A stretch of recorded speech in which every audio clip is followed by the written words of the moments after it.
অনেকের খাবারে একটু বেশি লবণ না থাকলে বা খাবারে লবণ ছিটিয়ে না খেলে মজা লাগে না, কিন্তু এই অভ্যাসটি হতে পারে কিডনির জন্য বড় ক্ষতির কারণ। সম্প্রতি হিন্দুস্তান টাইমসে প্রকাশিত এক প্রতিবেদনে চেন্নাইয়ের সিনিয়র ইউরোলজিস্ট ও নির্বাহী পরিচালক ডাক্তার ভেঙ্কট সুব্রামানিয়াম বলেন, অতিরিক্ত লবণ সময়ের সঙ্গে সঙ্গে শরীরে নানা সমস্যা তৈরি করে, যেমন উচ্চ রক্তচাপ, কিডনিতে পাথর, এমনকি কিডনি বিকল হওয়া পর্যন্ত। সুতরাং যাদের আগে থেকেই কিডনির সমস্যা আছে বা ঝুঁকিতে আছেন তাদের এই বিষয়ে বেশি সতর্ক থাকতে হবে।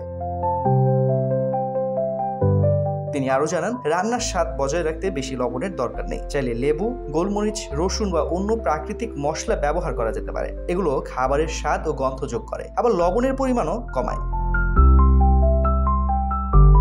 ডাক্তার ভেঙ্কট সতর্ক করেন, প্যাকেটজাত ও প্রক্রিয়াজাত খাবারে অনেক বেশি লবণ থাকে, যা আমরা টেরও পাই না। তাই বাজার থেকে খাবার কেনার সময় লেবেল দেখে নেওয়া খুবই জরুরি। যতটা সম্ভব কম সোডিয়ামযুক্ত খাবার বেছে নিতে হবে। ডাক্তার ভেঙ্কটের পরামর্শ, আজ থেকেই অল্প অল্প পরিবর্তন শুরু করুন। রান্নার অভ্যাসে সচেতনতা আনলে ও প্রক্রিয়াজাত খাবার কমালে কিডনির উপর চাপ কমবে ও সুস্থ রাখবে।